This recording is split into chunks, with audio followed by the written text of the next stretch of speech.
본문은 마태복음 14장 1절부터 21절까지입니다. 마태복음 14장 1절부터 21절까지 합독하시겠습니다. 그때 분봉왕 헤롯이 예수의 소문을 듣고 그 신하들에게 이르되 이는 세례 요한이라 그가 죽은 자 가운데서 살아났으니 그러므로 이런 능력이 그 속에서 역사하는도다 하더라. 전에 헤롯이 그 동생 빌립의 아내 헤로디아의 일로 요한을 잡아 결박하여 옥에 가두었으니 이는 요한이 헤롯에게 말하되 당신이 그 여자를 차지한 것이 옳지 않다 하였습니다. 헤롯이 요한을 죽이려 하되 무리가 그를 선지자로 여김으로 그들을 두려워하더니 마침 헤롯의 생일이 되어 헤로디아의 딸이 연습 가운데서 춤을 추고 헤롯을 기쁘게 하니 헤롯이 맹세로 그에게 무엇이든지 달라는 대로 주겠다고 약속하거늘 그가 제 어머니의 시킴을 듣고 이르되 세례 요한의 머리를 소반에 얹어 여기서 내게 주소서 하니 왕이 근심하나 자기가 맹세한 것과 그 함께 앉은 사람들 때문에 주라 명하고 사람을 보내어 옥에서 요한의 목을 베어 그 머리를 소반에 얹어서 그 소녀에게 주니 그가 자기 어머니에게로 가져가니라. 요한의 제자들이 와서 시체를 가져다가 장사하고 가서 예수께 아뢰니라. 예수께서 들으시고 배를 타고 떠나사 따로 빈들에 가시니 무리가 듣고 여러 고을로부터 걸어서 따라가는지라.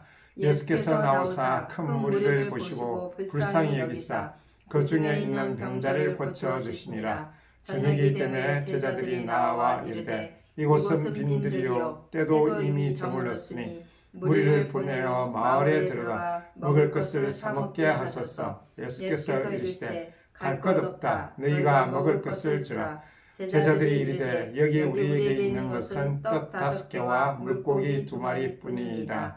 이르시되 그것을 내게 가져오라 하시고 무리를 명하여 잔디 위에 앉히시고 떡 5개와 물고기 2마리를 가지사 하늘을 우러러 축사하시고 떡을 떼어 제자들에게 주시매 제자들이 무리에게 주니 다 배불리 먹고 남은 조각을 12바구니에 차게 거두었으며 먹은 사람은 여자와 어린이 외에 5,000명이나 되었더라. 아멘.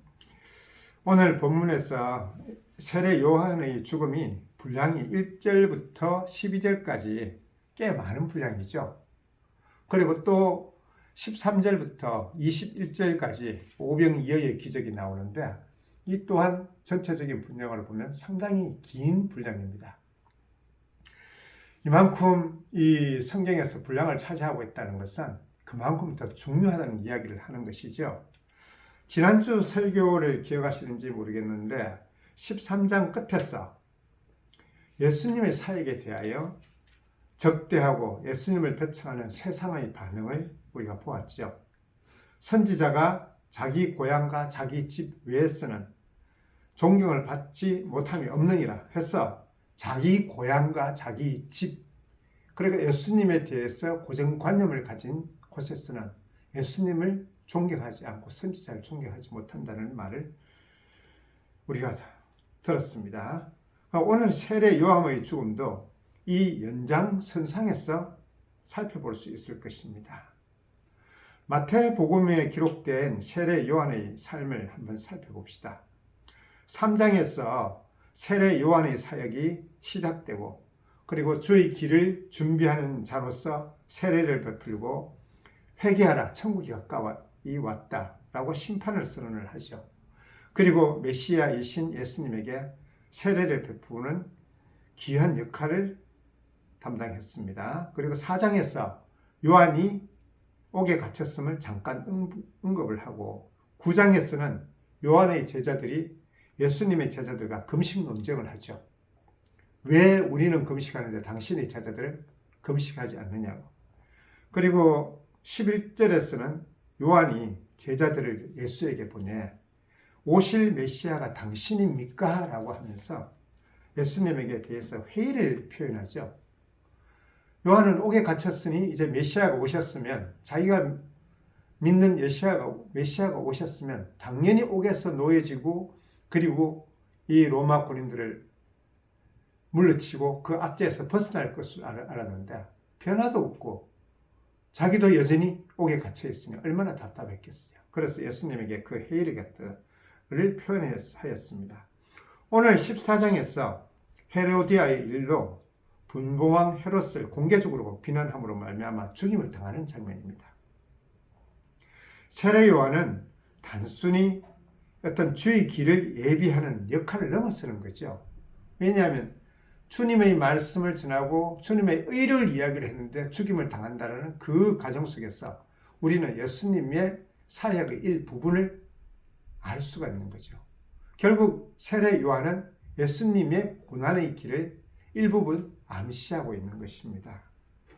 분명 세례 요한의 죽음은 이 옳음과 그리고 의의 길과 그리고 분봉왕 헤롯 세상에 대한 분한에서 죽임을 당한 것이 분명합니다. 예수님의 사역도 그렇게 될 것이라는 것을 암시하는 것이죠. 오늘 본문은 예수님의 십자가의 죽음의 현장인 마태복음 26장과 27장에서 나오는 말들과 많이 중첩되어 있습니다. 오버랩되어 있죠. 한번 살펴볼까요? 먼저 분봉왕 헤롯이 세례 요한을 의로운 사람인 줄 알고도 죽게 했죠. 마찬가지로 총독 빌라도도 예수님이 의인인 줄 알면서도 죽음에 내버려 둡니다. 그리고 요한이 잡히고 결박당한 것처럼 예수님도 잡히고 또 결박당하셨어요. 그리고 세 번째로 군중들이 요한을 선지자로 여겼기 때문에 헤롯이 지금 두려워하는 장면이 나오죠.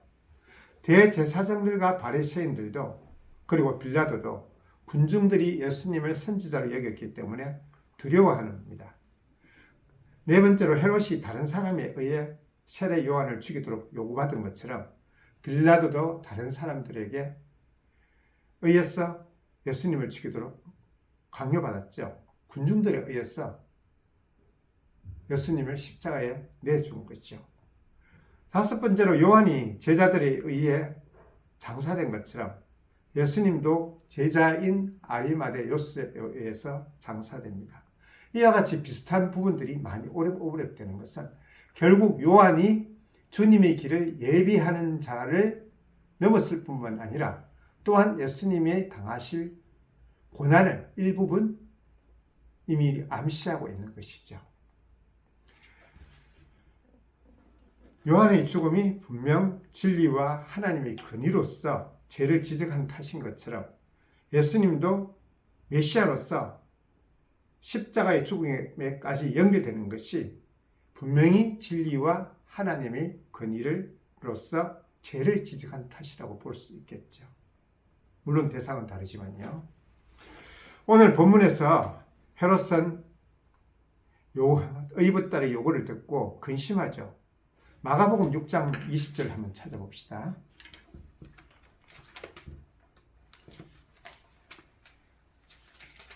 마가복음 6장 20절 함께 합독하시겠습니다. 헤롯이 요한을 의롭고 거룩한 사람으로 알고 두려워하여 보호하며 또 그의 말을 들을 때에 크게 번민을 하면서도 달갑게 들음이르라.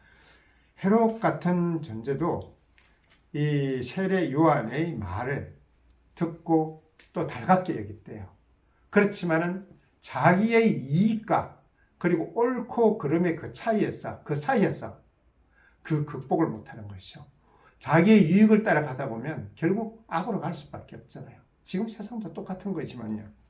헤롯도 동일한 존재였죠. 그리고 또 이 헤롯은 다른 복음서에도 누가복음에서도 또 동일하게 그렇게 세례 요한을 의인으로서 표현하는 장면이 있습니다. 그런데도 왜 세례 요한을 죽이게 되었을까요? 아니, 의로우면 의를 따라서 그 사람을 위하고 안 죽이면 될 것 같은데 왜 죽임을 당할까요? 요한복음 8장 42절에서 47절을 한번 찾아봅시다.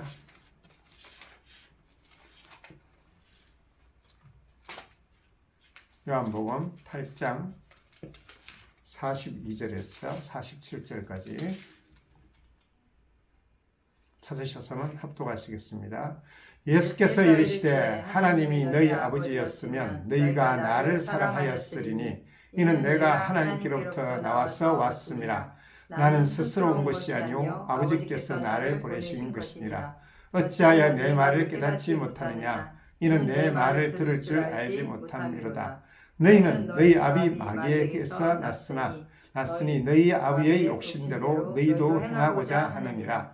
그는 처음부터 살인한 자요 진리가 그 속에 없으므로 진리에 서지 못하고 거짓을 말할 때마다 제 것으로 말하려니 이는 그가 거짓말쟁이요 거짓의 아비가 되었음이라.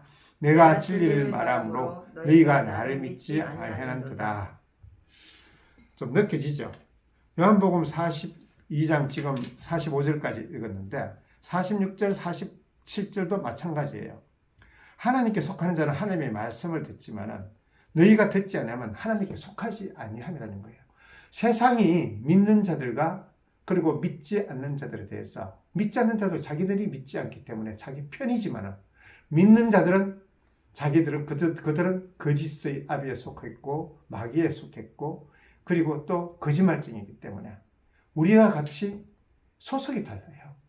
우리와 같은 소속이 아니기 때문에 소속이 다른 자들에 대해서 끊임없이 비난을 하고 심지어 살인까지 하는 문제죠. 그것이 지금 요한복음에서 이야기를 하고 있습니다. 결국 오늘 헤롯도 결국 죽이게 되는 것이 의를 알지만은 행하지 못하는 것. 결국 마귀에 속한 자요 거짓의 아비에 속한 자이기 때문에 그들은 그 죄에서 벗어날 수가 없는 것입니다. 결국 예수님의 지적은 자신이 아버지인 하나님께 속하였기 때문에 나를 배척하는 것이라는 것으로 지금 설명을 하시고 있는 것입니다. 이것이 세례 요한과 예수님을 배척하고 적대시하고 중으로 내몬 유대인들의 현실이었죠. 진리에 속하지 않았다는 것. 진리와 생명 그리고 하나님과 예수 그리스도를 알면 결코 진리에 적대하지 않고 예수 그리스도를 적대하지 않을 것이라는 것을 이야기를 하고 있으신 것입니다. 즉 그리스도 밖에 있는 자는 죄의 종이며 마귀의 자손이며 거짓에 속하는 자들이라 일 수밖에 없는 거죠. 오늘 본문의 세례 요한의 죽음과 또 오병이어의 기적이 보면 우리가 읽었지만은 연관이 별로 없는 것 같죠.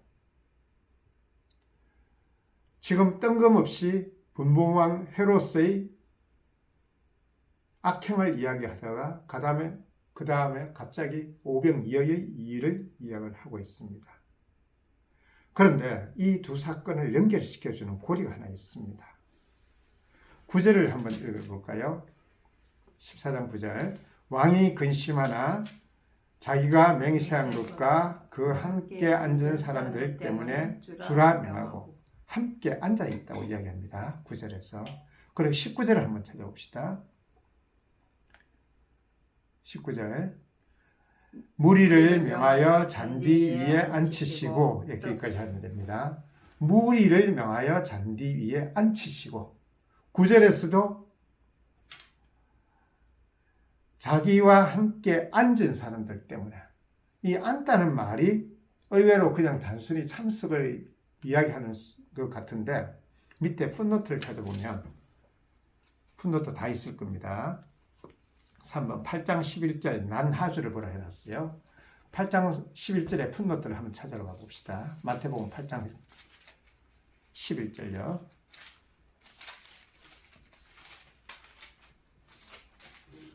(8장 11절) 너희에게 이르노니 동서로부터 많은 사람이 이르러 아브라함과 이삭과 야곱과 함께 천국에 앉으려니와 거기 또 풋노트가 있죠. 2번으로 기대어 누우려니와 유대인이 음식을 먹을 때 가지는 자세라고 되어 있어요. 잔치에 참여하는 거예요. 이 지금 두 장면이 서로 다른 장면인데 두 곳 다 잔치에 참여하는 자들, 양식을 먹는 자리에 있는 것입니다. 분봉왕 헤롯의 이 지금 생일잔치거든요. 이 생일잔치에 참석하는 자들도 잔치에 참여했고 예수님의 오병이어의 기적에 참석한 자도 잔치에 참여한 것입니다. 그래서 세상의 잔치와 예수님이 베푸시는 천국의 잔치가 지금 대비가 되는 거예요. 이제 연결된다는 것을 조금 알 수 있겠죠.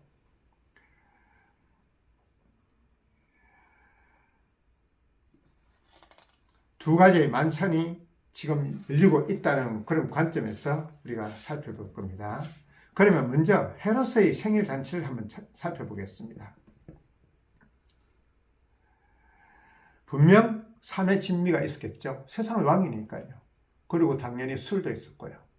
그리고 또 풍악을 올려라. 당연하게 그겠죠.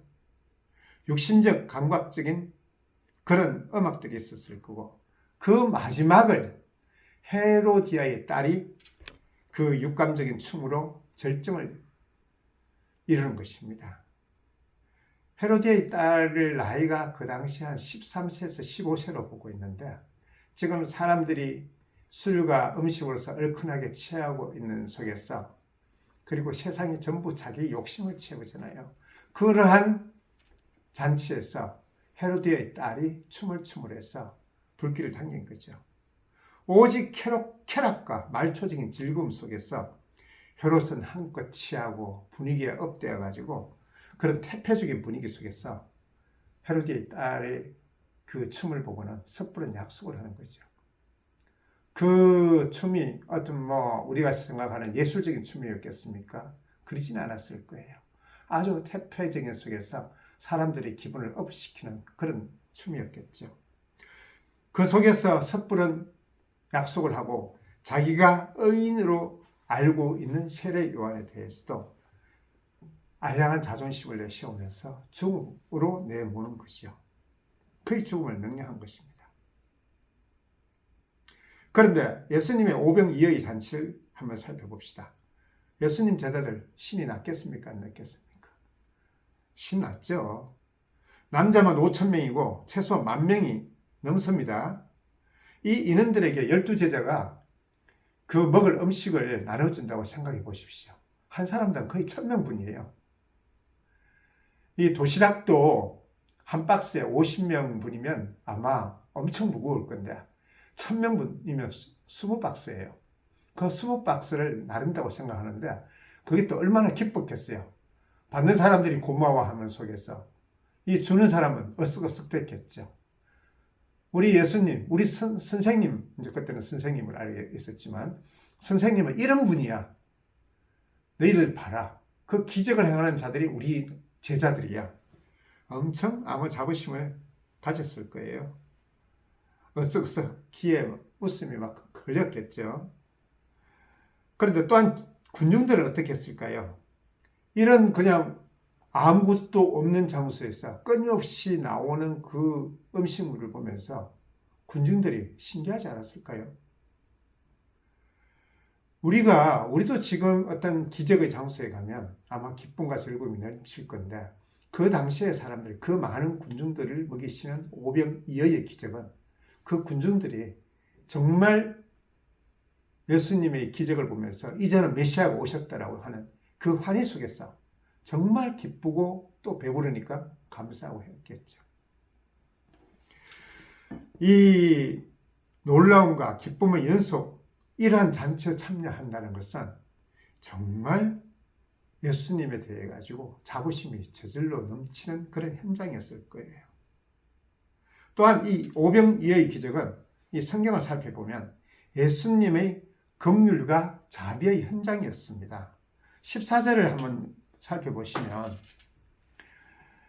예수님께서 큰 무리를 보시고 불쌍히 여기사 그 중에 있는 병자들을 고쳐주신다고 그랬어요.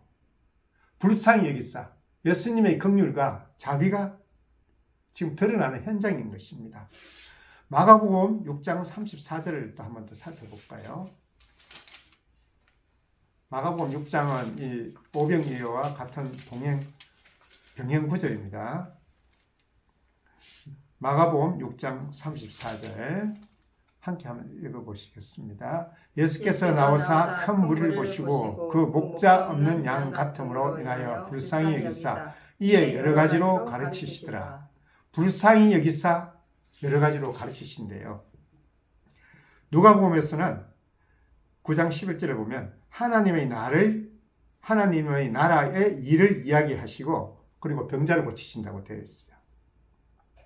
그리고 마태복음 15장에서 또 오병이어의 기적이 아니라 칠병이어의 기적이 나오죠. 32절에 보면 불쌍히 여기신다고 그렇게 또 기록이 되어 있어요. 예수님의 사역을 우리 계속 보았죠. 천국 복음을 전하시고 가르치시고 병자를 고치시는 거였잖아요. 물론 그 궁극적인 것은 예수님은 우리와 함께 계시는 임마누엘의 하나님이심을 우리에게 보여주시는 것이 전체적인 그림이지만 그 임마누엘의 하나님이심을 보여주는 과정에서 예수님의 사역은 지금 말씀드린 대로 천국 복음을 전하시고 가르치시고 그리고 병 고치시는 거예요. 긍휼과 자비의 현장인 것입니다. 오병이어의 기적의 현장은 분명히 지금 말씀드린 것처럼 예수님의 사역의 현장이었죠. 긍휼과 자비하심과 그리고 큰 잔치가 기쁨과 한이 속에서 베풀어지고 있는 것입니다. 이것은 장래 천국의 한 단면을 보여주는 것입니다. 그러나 우리가 지금 오병이어의 기적을 우리의 관점에서 보니까 되게 좋았는데 그런데 세상의 관점을 보면 어떻게 할까요? 오병이어의 기적은 보리떡 5개밖에 없는 거예요. 그 물고기 2마리라 그랬는데 그 2마리는 요한복음을 보면 멸치 이야기하는 거예요. 조미료. 그냥 밥을 먹기에 좀 이 짱기도 없고 맛도 없으니까 거기에 조미료식으로 치는 하나의 멸치 같은 역할을 하는 물고기라고 되어 있습니다. 옵사리움이라고 그렇게 이야기를 하고 있습니다. 큰 고기도 아니고 그런 작은 물질적으로 정말 보잘 것 없는 그런 잔치인 것입니다. 그렇지만 그 속에는 기쁨과 즐거움이 있고 생명의 환희가 있는 잔치이죠. 물론 시장이 반찬이라고 배고프면 다 맛있긴 해요. 그렇지만 정말 헤롯의 잔치에 비하여 물질적으로나 화려함이나 그런 것들에 비하면 정말 아무것도 아닌 그런 현장인 것입니다. 그렇지만 거기에 기쁨과 생명이 있다 그러면 헤롯의 잔치에는 시기와 질투와 가장 큰 거 사망의 그림자가 항상 거기에 들여 있습니다. 그 쾌락의 말로는 결국은 사망인 거죠. 이 지금 세례 요한의 죽음을 통해서 세상의 모습을 고발하고 있는 거죠. 갈라디아 5장 19절에서 21절을 한번 같이 합독하시겠습니다. 세상의 모습이 어떤지 한번 살펴봅시다. 갈라디아 5장 19절부터 21절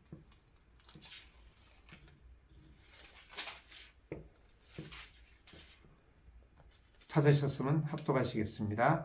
육체의 일은 분명하니 곧 음행과 더러운 것과 화색과 우상 숭배와 주술과 원수 맺는 것과 분쟁과 시기와 분냄과 담짓는 것과 분열과 이단과 투기와 술 취함과 방탕함과 또 그와 같은 것들이라. 전에 너희에게 경계한 것 같이 경계하노니 이런 일을 하는 자들은 하나님의 나라를 유업으로 받지 못할 것이요. 맞습니다. 지금 헤롯의 잔치에는 지금 이야기하는 이 모든 것들이 다 들어가 있는 거예요. 시기와 질투로 통해 가지고 그리고 자기의 악을 통해 가지고 결국은 죽음의 그림자, 사망의 그림자가 떠나지 않는 것이죠. 우리가 사는 현실은 다를까요? 아니요, 똑같습니다. 우리가 믿음을 떠나서 세상에 들어갔을 때 그 현장은 지금 헤롯의 잔치와 똑같아요. 누가복음 16장에 거지 나사로의 비유에서 보면 부자와 나사로 사이에 큰 구렁텅이가 있다고 합니다. 그 세상의 모습이 부자이고 거지 나사로의 모습이 우리예요. 우리는 하나님의 자녀로 살아갈 때 가장 낮은 자로, 작은 자로서 살아갈 수밖에 없는 자들이죠. 부자와 나사로의 사이에 큰 구렁텅이가 있는 것처럼 우리와 믿지 않는 자들 사이에 큰 구름텅이가 있어요. 같은 공간을 살아가지만 그 구름텅이는 넘어설 수 없습니다. 적어도 믿음이 없이는 넘어오지 못합니다. 세상은 그 구름텅이로 말미암아 나사로의 비유에서 이야기하듯이 그 채우지 못하는 큰 갈증으로서 끊임없이 자기를 채우려고 하고 있습니다. 부자가 나사로에게 단 그 물방울 한 방울만이라도 내 입술을 적셔주라 그러는데 세상은 너무나 큰 갈증으로 끊임없이 자기를 채우려고 있어요. 그런데 세상에 어떤 것이 그 갈증을 채워줄 수 있을까요? 못 채워줍니다. 많은 사람들이 행복하려고 하죠. 그럼 행복해지기를 원하고 노력도 합니다. 그런데 하나님을 떠난 사람들이 어떻게 진정한 행복을 찾을 수 있을까요? 불가능합니다. 가능하건대 불가능합니다. 저도 믿음 밖에 있었을 때에 끊임없이 행복해지고 싶었고, 그리고 그 행복의 길을 따라가는 길이 전부 쾌락으로서 이루어져 있던 걸 나중에 알았습니다. 쾌락은 전부 일시적이고 상대적인 것이죠. 세상의 행복도 전부 일시적이고 상대적인 것이에요. 세상의 행복이 어디서 온가요? 물질이에요. 그 물질들이 주는 행복은 정말 일시적인 겁니다. 중독된 자들과 똑같아요. 이 마약이나 또는 술이나 이런 중독된 사람들이 그 술로 다 채워지면 더 이상 술 안 합니다. 마약 안 합니다. 안 채워주기 때문에 조금 더 하면서 끊임없이 그 중독으로 가는데, 하나님이 없는 세상은 똑같습니다. 그 중독되어 있는 거죠. 물질들에 중독되어 있고, 그 물질들이 행복을 주는 것처럼 그리로 따라가고 있는 것이에요. 그런데 그 물질들의 끝은 멸망이죠. 물질들이 채워지지 못하는 것들이 분명히 있는 것입니다. 전부 물질들에 있는 어떤 세상의 모습들은 상대적이고 절대적일 수가 없는 거죠. 일시적이고 영원하지 못합니다. 그들이 추구하는 모든 것들을 우리가 살펴본다 그러면 우리는 그것을 우리의 삶 속에서 경험하고 왔습니다. 때로 저는 가끔 이런 생각을 합니다. 북한 사람들이 어떻게 그 사회에서 살아갈 수 있을까? 살아갑니다. 왜냐하면 그 사회도 상대적이기 때문인 거죠. 그 가장 낮은 꽃제비 같은 애들 보면서 나는 쟤네들보다 낫지. 그리고 또 당간부들은 없는데도 그래도 간부가 아닌 사람들을 보면서 내가 쟤네들보다는 낫지라는 상대적인 위로와 자기 합리화, 그리고 이 상대적인 물질 조금이라도 가지고 있으니까 그것으로 만족하고 사는 사회이기 때문에 그래도 유지되는 거예요. 신기하죠? 절대적인 관점에 봐서는 살 수 없는 사회이지만 살아가는 것이 참 신기해요. 그런데 빌립보서 4장 11절과 13절을 살펴보면서 사도 바울의 한 모습을 한번 살펴보시겠습니다. 빌립보서 4장 11절에서 13절.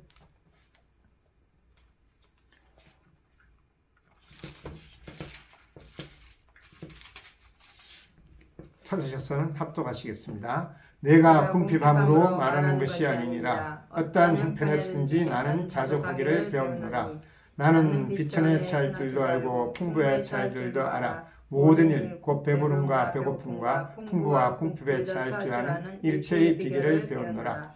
내게 능력 주시는 자 안에서 내가 모든 것을 할 수 있느니라. 예, 여기까지요. 세상의 풍요함은 고사하고 지금 감옥에 있는 것이에요. 몸까지 얽매인 상황에서도 사도 바울 그러죠. 내게 능력 주신 자 안에서 내가 모든 것을 할 수 있느니라. 모든 것을 해요. 감옥에 갇혀 있는데 나가지도 못하는 그런 존재인데. 그런데 그런 감옥에 갇힌 속에서도 내게 능력 주신 자 안에서 내가 모든 것을 할 수 있다고 고백하는 사도 바울은 그 절대적인 가치를 알 것 같죠. 분명히 상대적인 속에서는 가치고 남보다 더 없고 물질도 모든 것들이 정말 불편한 속에서, 모자라는 속에서. 그런데 이런 고백이 나오는 것입니다. 노고의 몸이 얼마나 추웠으면 사도 바울은 또 다른 이런 또 부탁을 하죠. 아들 같은 디모데에게 이런 편지를 씁니다. 디모데 후서였어요. 속히 오라고 이야기합니다. 그리고 가보에 있는 내 겉옷을 갖다 달라 그렇게 이야기하고 있습니다. 얼마나 노고의 몸이 추웠으면 그 멀리 있는 디모데가 오는데 꼭 잊지 말고 그 겉옷을 챙겨오라. 그리고 나 너 너무 보고 싶다. 빨리 와라. 속히 와라. 그렇게 이야기하고 있습니다. 세상의 관점에서 보면 노인이죠. 늙었고 초라하고 감옥에 갇혔고 볼품 뭐가 있습니까? 정말 미약한 그는 아무것도 할 수 없는 나사로, 거지 나사로처럼 보이지만 그런데도 사도 바울은 믿음으로 이렇게 고백하는 것입니다. 내게 능력 주시는 자는서 내가 모든 것을 할 수 있느니라. 우리 성도님들은 과연 우리의 현실 속에서 물질들을 떠나서 이런 고백을 할 수 있을까요? 우리는 한번 질문을 던져보셔야 할 것입니다. 우리가 살펴본 것처럼 사도 바울의 고백이 우리의 고백이 되었으면 좋겠습니다. 하나님의 사랑과 예수 그리스도의 은혜, 그 크신 대속의 은혜와 성령 하나님의 보호하심과 약속을 믿고서 하나님의 신령한 것들, 진정한 가치, 절대적인 가치를 추구하면서 우리 인생이 감동과 감격으로 넘치는 인생을 살아가시기를 진정으로 축원합니다. 잠시 기도하겠습니다. 하나님 아버지 감사합니다. 참으로 아버지 주께서 세상의 아버지 잔치와 또 아버지 주님께서 허락하시는 비록 초라한 것 같지만 주님의 아버지 기쁨과 즐거움이 넘치는 잔치를 말씀을 통해서 보았습니다. 세상을 따라가지 않게 하여 주시옵고 정말 주님께서 인도하시는 그 길이 우리에게 진정한 생명을 가져다 주고 진리와 감동과 감격을 주실 것을 믿습니다. 오늘 하루 한 주일 한 달을 살아가는 모든 시간 속에서 주님의 손길을 붙잡는 아버지 성도님들 되게 하여 주시옵고 또한 아버지 주님의 인도하심을 따라 주님의 사랑에 반응하고 주님의 사랑에 감격하고 주님의 은혜를 더욱더 아는 풍성한 삶 되게 하여 주옵소서. 감사하고 감사하며 우리 주 예수 그리스도의 이름으로 기도드렸습니다. 아멘.